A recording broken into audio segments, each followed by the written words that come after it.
Balik lagi di channel Tengkatros, yoi. Di episode kali ini gua mau bahas salah satu motor. Menurut gua ini salah satu motor pendatang baru. Ini bukan motornya doang yang baru, tapi sebrand-brandnya yang baru masuk ke Indonesia. Dan baru masuk pun langsung ngegebrak dengan varian motornya yang menurut gua nggak cuman ngandelin modelnya doang yang bagus, tapi juga fitur-fiturnya ini luar biasa gokil. Gua dapat kesempatan untuk langsung ngemodif motor itu dan bener aja feeling gua ngelihat dari awal motornya dalam kondisi standar. Ini cuman dimainin suspensinya dikit, terus diganti bodi spakbor depan belakangnya, harusnya bisa ganteng. Yap, motornya adalah QJ SR-V 250cc.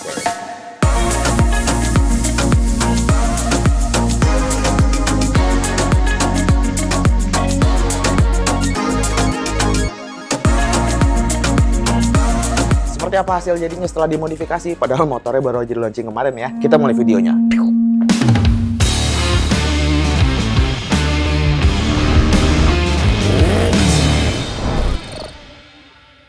Sebenarnya motor standarnya itu udah pernah gue review ya di video gue sebelumnya. Itu kalian bisa cari aja. Itu gue langsung dapet kesempatan untuk nge-review motornya langsung di dealer atau di showroomnya QJ Motor di daerah Jalan Panjang, cuy. Jujur, saat gue datang pertama kali ngelihat motornya, itu gue ngerasa kayak ya another 250cc yang membentuk mesinnya V, berharap dengan ceruk pasar cruiser ya kayak gitu-gitu dengan suara mesin yang stereo gitu. Udahlah, gue benar-benar kayak pertama kali ngeliat ya udah gitu lagi gitu. Karena emang kalau ngomongin para pesaing atau para pemain ya di kelas 250cc motor cruiser itu udah banyak banget.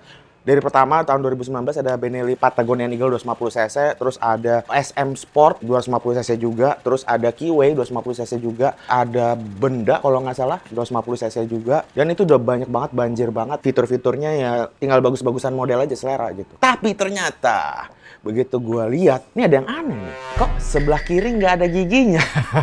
Ya ternyata motor itu sudah bertransmisi otomatis. Sebenarnya nggak full otomatis kayak motor Matic yang CVT sih ya. Dia tuh lebih kepada motor yang ada giginya tapi perpindahannya otomatis. Kalau di mobil itu kayak mobil Suzuki ya, Suzuki Karimun kalau nggak salah, yang tetap ada giginya, jadi pas dia pindah gigi itu ada berasa gentakannya. Nah kurang lebih seperti itu. Dan jujur kalau di motor itu salah satu yang menurut gua salah satu fitur yang masih jarang banget gitu diterapin di sebuah motor. Ada di motor tapi harganya itu nggak kaleng-kaleng yang motor yang ada transmisi otomatis seperti itu ya. African Twin dan apalagi ya, masih ada satu lagi cuma gue lupa gitu. Oke. Tadi gue bilang ya bahwa gue dapat kesempatan untuk nge-custom motor ini. Dan nggak cuma custom doang. Di sini gue juga pengen ngebuktiin bahwa motor ini sebenarnya punya potensi. Terakhir gue ngelihat motor cruiser yang punya potensi 250cc ya, itu ada di Benelli PE. Dan gue baru ngerasain lagi hal yang sama di motor SR-V 250 ini cuy. Ini modifannya bener-bener simple banget. Oke, nggak usah lama-lama lagi. Gua langsung mau kasih lihat ke kalian. Ini dia QJ SR-V 250 modifikasi atau custom simple bobber start.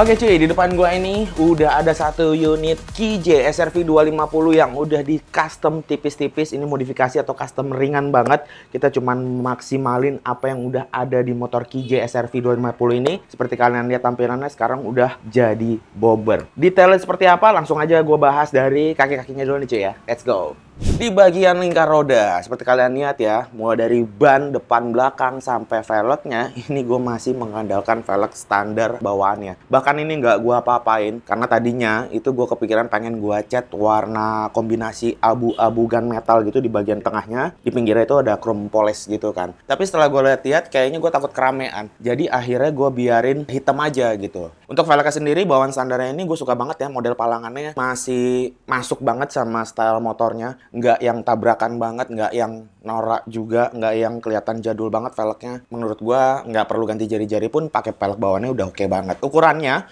ini juga lumayan lebar. Yang depan itu ukurannya 2,75 inci dan ring 16. Dan yang belakang itu 3,5 inci ring 15. Untuk bannya ini pakai ban CST. Yang depan ini ukurannya 120/80 ring 16, sedangkan yang belakang itu ukurannya 150/80 ring 15. Ini gue agak susah sih nyari kombinasi bannya ya. Kalau yang depan mungkin banyak. Ring 16 tuh ada yang ukuran 500, 16 dan lain-lain gitu ya. Tapi yang 15 itu pilihannya benar-benar nggak banyak banget. Mungkin salah satu minusnya di situ ya, di bagian roda belakang kalau kita mau upsize sedikit gitu. Ya pilihannya pasti bakal jarang banget, dan kalaupun ada itu harganya mahal karena biasanya masuk itu ban-ban branded kayak Shinko, terus Michelin, mungkin Pirelli juga, jadi bakal kesulitan di sana. Tapi untungnya bawaan standarnya menurut gua udah oke lah, udah cukup banget. Kalian bisa lihat looksnya dari belakang itu udah cukup lebar juga cuy, mantap bawaannya. Nah, kita masuk ke masalah shock breaker nih cuy. Shock breaker ini adalah salah satu poin yang bisa nge-twist motor ini, looks-nya tuh jadi kelihatan lebih padat banget cuy. Dimulai dari gua itu ngegarap bagian shock breaker depannya cuy. Oke, jadi agendanya hari ini gua lagi mau set up dulu kaki-kakinya si SRV 2,5 karena emang yang paling krusial sih sebenarnya bagian kayak kakinya nih. Tapi tadi gua udah set up bagian belakang, bagian depan, jadinya gokil sih. Langsung kelihatan ala-ala motor Amerika versi mini gitu cuy. Ini kita lihat nih. Nah, itu dia guys motornya. Pertama bagian shock depan, ini kita turunin. Cuman ini belum fix ya. Jadi ini baru buat setapan doang. Karena kita mau bikin spakbor belakang dan jok dan lain-lain, jadi shock depan itu harus kita sesuaikan dulu supaya seperti hasil akhirnya. Ini shock breakernya kita naikin segini jadinya. Yang kurang lebih sekitar 7 cm guys, tuh. Kita naikin. Nah, nanti kalau udah beres, kita bakal potong nih pernya. Karena ini model upside down gitu ya. Kita downsize lah kalau bahasa anak sekarang tuh. Keuntungan dari shock ini, dia travelnya panjang banget nih cuy. Kayak motor trail ini, segini sebenarnya. Ini kan masih ori ya. Kalau dikurangin 7 cm jadi segini nih. Masih ada kurang lebih 7 cm lagi, 8 cm malah. Gapnya masih jauh banget. Jadi yang depan aman. Tapi nanti terakhir. Ini setangnya sengaja kita mundurin ke belakang. Supaya tadi shocknya bisa naik. Sama buat ngebayangin juga. Karena rencananya nanti motor ini pakai stang drag bar kan. Cat gitu. Jadi biar kebayang lah bentuknya.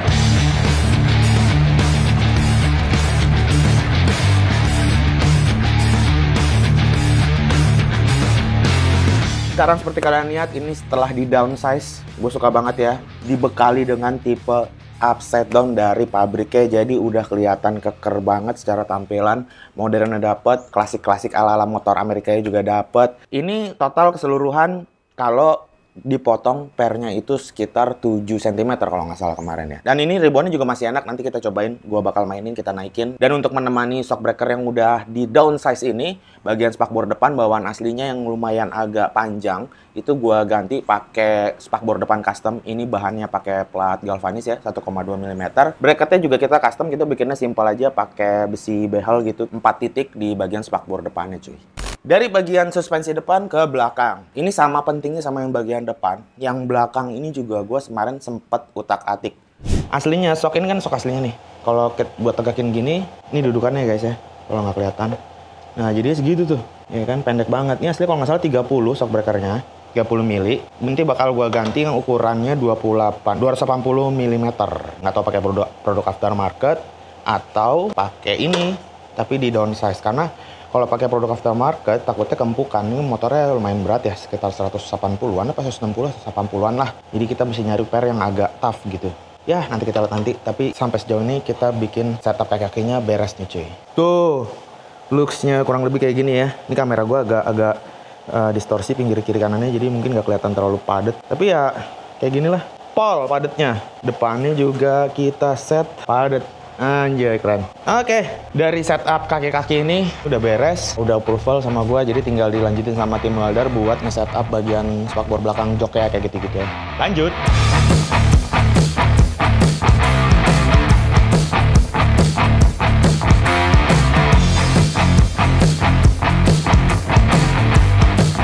Jadi kemarin itu kalau nggak salah bawaan suspensi belakangnya ukurannya itu 320 mm.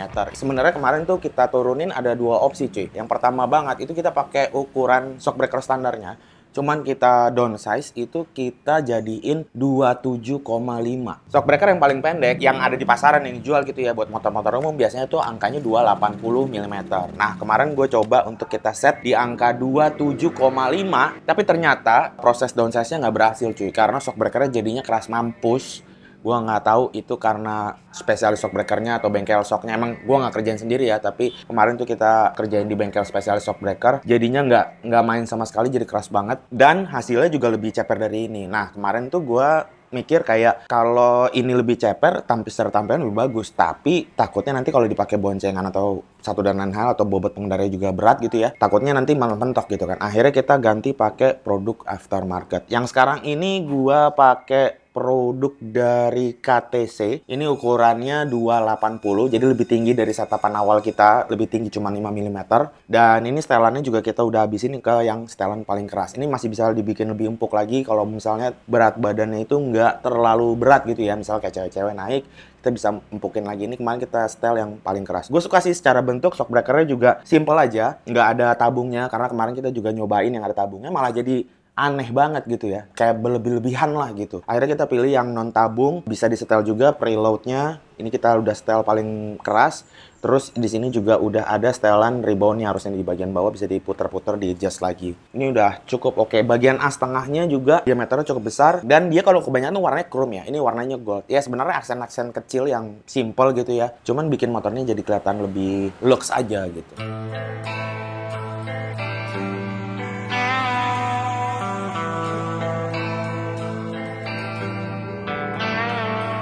Dari ban, kita masuk ke spakbor belakang. Spakbor belakang ini jadi penting. Kenapa? Karena gue pengen bagian belakangnya itu kelihatan padat dan berkesan ceper gitu cuy. Jadi kemarin kita bikin spakbornya ini pakai bahan plat galvanis. Dan kita setup sedemikian rupa. Bentuknya simple ya, nggak macam-macam. Jadi kemarin kita setup itu biar bener-bener masuk sama ukuran bannya.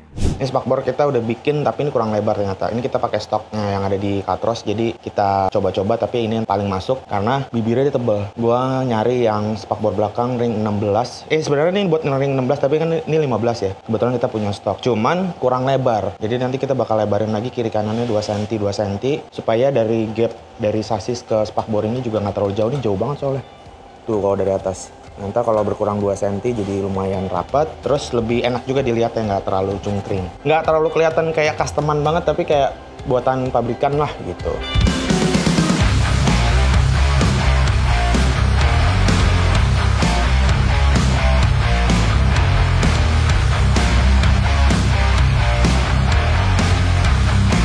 Jadi kurang lebih seperti ini. Terus di bagian belakangnya juga kita kasih stud gitu ya, bolongan buat masuk jalur kabel lampu. Ya walaupun bentuknya simple banget, tapi gue suka sih. Dan untuk bracketnya di bagian sisi sampingnya ini juga kemarin gue improve. Itu gue tambahin kayak ada bosingannya model kayak gunung gitu ya. Dia lancip gitu. Sebenarnya buat ngisi kekosongan di bagian bracket ini. Ini bracket spakbornya yang asli itu nggak kita papain. Ini sasis by the way, ini nggak ada yang kita potong bagian belakangnya. Jadi aslinya itu cuma ada bracket panjang buat megang spakbor originalnya yang panjang. Itu kita copot, kita telanjangin. Nah looksnya jadi kayak gini. Simple banget kan. Nextnya mungkin kalau ini bakal jadi kit ya, gue bakal bikin untuk bagian spakbor belakang kupingnya ini jadi lebih kayak keluar gitu cuy. Jadi kalau dilihat dari atas nggak kopong seperti yang sekarang. Ya ini karena pilot project pertama banget. Mungkin ada miss atau ya namanya juga project pertama. Tapi nanti kalau misalnya ini bagian sampingnya udah kita bikin lebih gendut keluar kayak ada bracket tambahan. Biasanya tuh di spakbor belakang CB cepet tuh biasanya ada kupingannya gitu kan, bonggolnya keluar. Nah itu bakal lebih kelihatan jadi lebih padat banget cuy.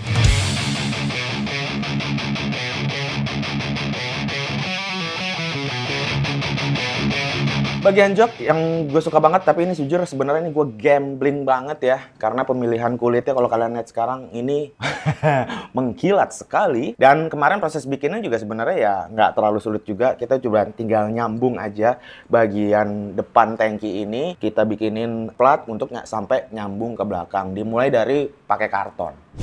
Ini kita udah cobain pakai mal-mal bikin pakai karton. Jadinya looksnya nanti kurang lebih seperti ini, single seat. Ini spakbornya masih agak mundur ke belakang lagi dikit nih. Jadi kurang lebih kayak gini nih cuy. Nice dream!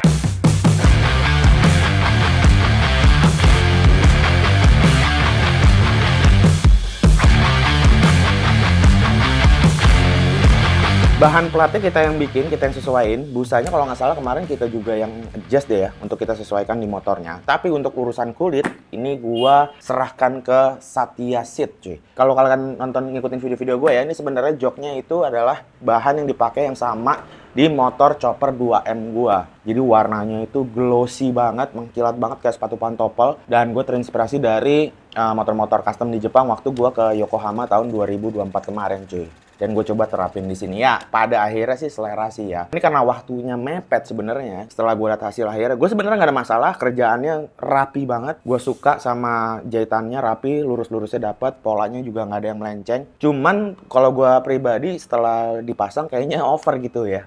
Mengkilatnya gitu, cuy. Gue sih pengennya kayak cuman sisi sampingnya doang, atau sisi atasnya doang gitu. Ya namanya juga ini project waktu terbatas. Cuma berapa hari ya kemarin kita kerjain? 2 mingguan dari motor datang, belum kepotong proses desain, ide, dan lain-lain, dan trial and error gitu. Jadi ya nextnya mungkin kalau ada kesempatan, kalau misalnya gue punya motor ini gitu ya, ini bakal gue jahit pinggirnya yang warnanya ngedoff sih, biar atasnya aja mengkilat. Atau kebalik, pinggirnya mengkilat, atasnya yang warna hitam doff. Tapi ya balik lagi, ini nggak jelek, cuma masalah selera aja. Dengan hasil akhirnya seperti ini, gue puas banget di Satya Seat. Kalau misalnya kalian punya jok custom atau pengen custom jok kalian, rekomen banget Satya Seat. WhatsApp-nya gue kasih di kolom deskripsi.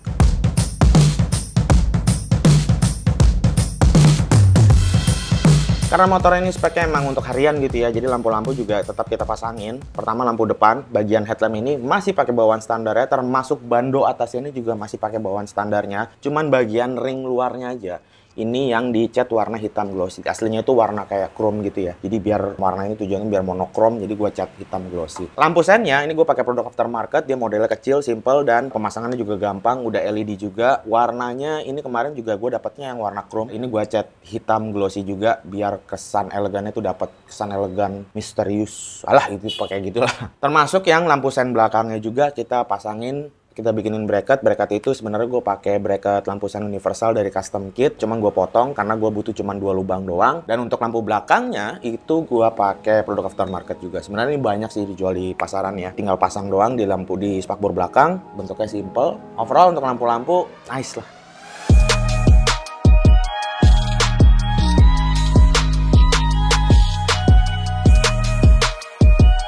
Oke, sekarang kita cobain dudukin motornya setelah di downsize. Yang depan itu turun 7 cm, sedangkan yang belakang turun sekitar 4 cm kali ya, kurang lebih. Oke, tinggi badan gue sekitar 160 cm. Ini jadi napak banget. Kalau yang sebelumnya agak jinjit gitu ya. Joknya juga ini kita bikin sedikit lebih tipis dari yang originalnya. Tapi memang jok yang tipis itu nggak ngefek ke posisi motor jadi lebih rendah. Yang ngefek itu adalah suspensi depan dan belakang yang kita downsize. Jadinya lebih padat. Kalau kita ngomongin sitting posture, pastinya kita ngomongin setang dulu nih cuy. Nah, bagian setang ini juga gue masih pakai bawaan standarnya. Yang uniknya adalah, kemarin tuh sebenarnya gue pengen pakai setang drag bar. Yang pendek gitu kan. Cuman, ternyata setelah dicoba aplikasi, mentok cuy, nggak bisa belok. Kalau kalian lihat, nih udah mepet banget ya sama si ini. Mungkin masih ada sekitar 4 cm jaraknya, di sini 3 cm. Tapi kalau pakai stang drag bar, karena posisinya racernya itu ada di depan bawah tangki, jadi dia racernya tuh lebih rendah posisinya dibanding tangkinya. Jadi kalau dipakai stang drag bar tuh mentok gitu. Walaupun stang standarnya menurutku udah cukup oke juga karena udah pakai stang model fat bar ya, dimana bagian pipa tangannya itu udah diameter lebih besar daripada pipa di bagian kiri kanannya gitu cuy. Untuk grip gas ini gue ganti pakai produk aftermarket juga, bening ala-ala Gritter, jadi kayak grip gas jelly gitu ya bilangnya. Dan spion gue pakai spion bar end dari Scarlett. Sebenarnya kemarin gue mau coba pakai spion yang ada di atas ini, cuma kayak untuk show off launching di pameran kayaknya lebih bagus pakai spion bar end ya. Kalau ada yang tinggi gitu spion jadi kayak nambah aneh. Tadinya pengen pakai di bawah sini sih, cuman kan ya setangnya aja udah tipis banget kan. Apalagi spion, pasti udah nggak bakal muat. Speedometer ini masih standar ya posisi speedometernya. Awalnya agak aneh, tapi setelah ngelihat beberapa hari, kayaknya sih sah-sah aja sih. Karena posisinya dia ada di belakang racer gitu cuy ya. Nah, di bagian setang udah, lanjut ke bagian footstep atau pijakan kaki. Pijakan kaki ini juga kita udah custom. Aslinya pijakan kakinya itu footpack kayak yang lebar gitu cuy ya. Entah kenapa gue tuh nggak suka banget sama yang footpack model kayak gitu. Itu masalah selera sih ya. Tapi gue ngerasa kayak udah nggak gitu, nggak sih motor-motor zaman sekarang gitu footstepnya gitu kan. Walaupun bisa dilipat, cuman menurut gue kayak ya lebih oke kalau pakai footstep biasa aja. Akhirnya kita bikinin ini custom. Dibandingin sama yang standar, footpack yang sekarang ini posisinya dia sedikit lebih tinggi dan lebih mundur sedikit cuy. Kalau buat gue, ini posisi seatingnya jadi kakinya agak tinggi. Aslinya tuh dia di bawah sini kalau nggak salah ya. Nah, di sini nih. Di bawah sini. Sekarang jadi sedikit lebih tinggi naik gini, terus dia sedikit lebih mundur. Nggak bisa mundur lagi, kenapa? Karena sebelah kanan tuh ada knalpot. Nah, tuh kena kaki. ya kan? Ada pipa knalpot, jadi posisinya udah paling nyaman ya seperti ini. Ini jadi enak sih. Solusi juga buat gua yang nggak suka footpack, itu istilah front control atau posisi kakinya itu ada di depan. Ini jadi agak tarik mundur sedikit ke belakang. Buat cewek-cewek, harusnya motor ini posisi duduknya udah cukup oke ya, lebih easy to ride gitu jadinya.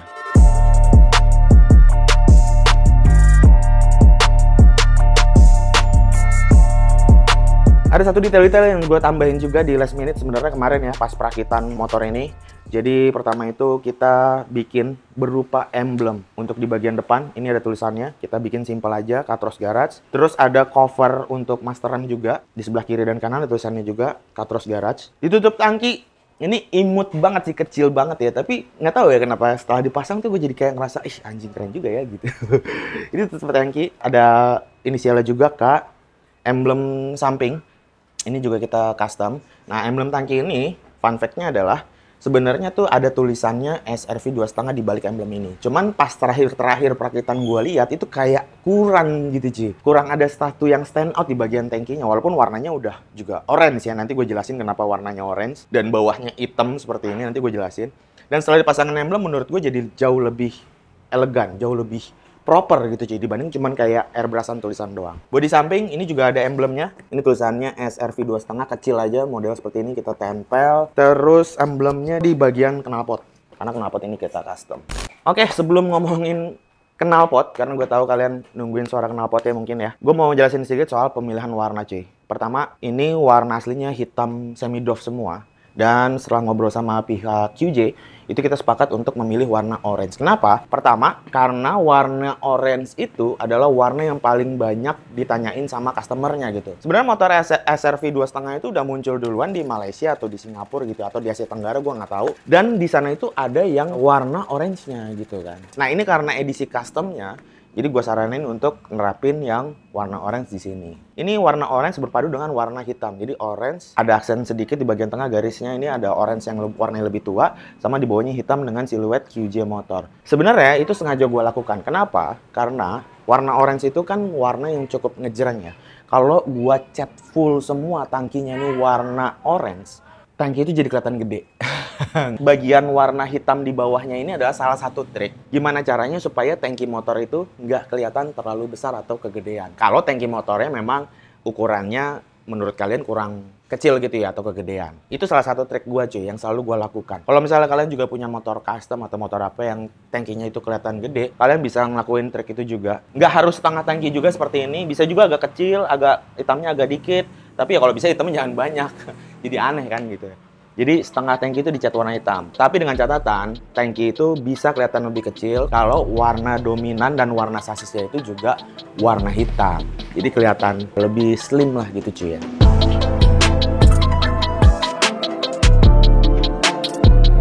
Nah itu dia soal motor ini terakhir. Gua mau bahas knalpot. Ya. Ini knalpot kita custom. Full system, aslinya agak panjang ya sampai ke belakang sini. Lehernya kita ganti semua pakai stainless, tapi untuk bagian lehernya ini itu kan ada covernya ya. Itu cover originalnya tetap kita pasang. Aslinya tuh pipanya kecil karena ini kan 250 cc 2 silinder kan. Berarti kan satu silinder tuh cuma kayak 125 cc, which is itu sama kayak motor bebek ya. Pipa motor bebek kan lu tahu tuh gedenya seperti apa gitu kan. Biar kelihatan keker, pabrikannya atau QJ motor ini bikinin cover seperti ini. Nah, cover ini kita pasangin lagi cuy. Dan bagian silencernya ini juga kita custom. Modelnya simple. Cuman bentuknya bulat gitu ya, diameternya juga nggak kita kecilin. Ini juga hampir sama dengan diameter bawaan standarnya. Bahannya stainless, cuman kita finishing warna hitam doff gini.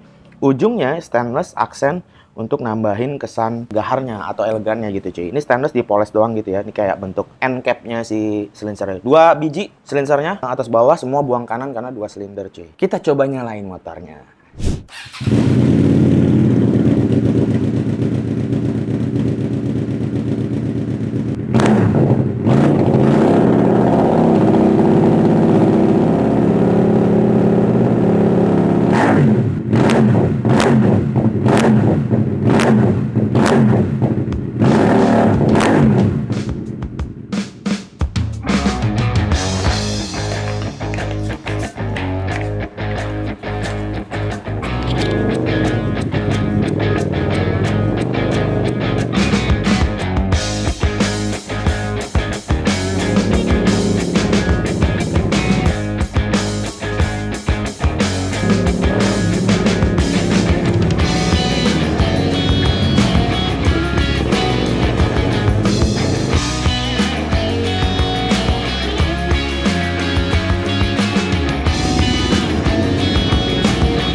harus gue akui, ini adalah suara menurut gue sampai saat ini yang paling oke untuk ukuran motor 250cc 2 silinder di kelas cruiser. Kalau nggak di kelas cruiser mungkin masih banyak yang lebih oke lah.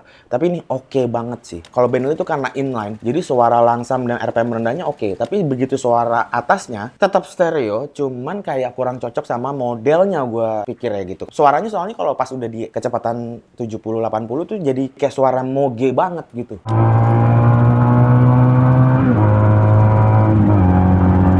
Nah, kalau di motor ini, gue nggak tahu nih, gue belum ngecek fairing ordernya berapa. Cuman dari suara langsamnya tadi aja seperti kalian denger ya. Mungkin kalau di sound kamera agak-agak nggak dapet. Cuman kalau kalian denger langsung ini kayak mesin 2 silinder tipikal L-twin. Rapet, stereo, tapi oke banget sih. Dan itu rata tuh suaranya sampai RPM atas sampai top speed. Dia jadi nggak berubah jadi kayak Benelli itu ya yang stereo. Which is itu juga nggak jelek sih menurut gua. Maksudnya ya itu selera. Cuma menurut gua ya itu perubahan karakter suaranya ada di Benelli. Kalau ini lebih flat gitu cuy. Gimana menurut kalian soal suara knalpotnya ini? Apalagi udah di custom kayak gini. Pas launching itu kan suara motor ini nggak bisa dinyalain kan? Karena di indoor, acara indoor di IMS. Terus gue bilang sayang banget ya nggak bisa dinyalain. Nanti deh kalau misalnya loading out, lu coba nyalain. Walaupun nggak ada gue nggak apa-apa, lu nyalain aja terus lu dengerin suaranya. Harusnya sih ini suara paling oke. Dia pikir gue ngejilat gitu kan. Ternyata pas gue udah kelar balik semua acara, dia WhatsApp gue. WhatsApp-nya kayak gini. Oke. Ya, yang penting kliennya puas, kita lemas.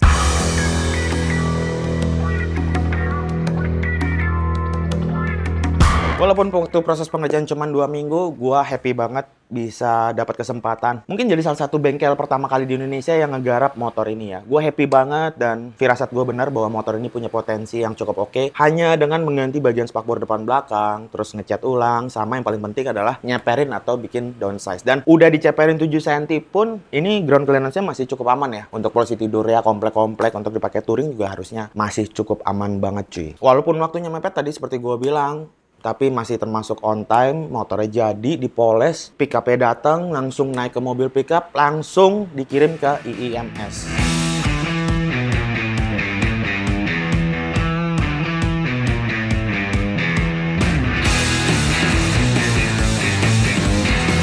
Selain brand KJ juga itu launching secara official itu di IMS, gue juga dapat kesempatan untuk launching motor custom pertama di Indonesia, KJ SRV 2.5 ini di IMS juga cuy.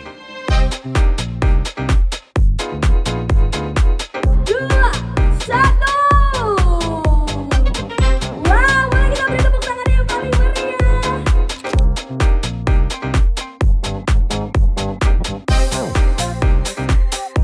Di kesempatan kali ini gue juga mau ngucapin terima kasih kepada QJ Motor yang udah ngasih kepercayaan custom motornya di Katros Garage. Dan mudah-mudahan ini nggak sampai di sini aja kerjasamanya. Kenapa? Karena kedepannya gue bakal bikin kit buat si SRV 250 ini. Gua pengen kit ini juga secara harga juga affordable, bisa terjangkau buat semua kalangan. Karena ubahannya juga ini sengaja gua bikin simple banget ya, nggak terlalu heavy. Sebenarnya bisa aja kalau gua mau ganti tangki dan segala macam.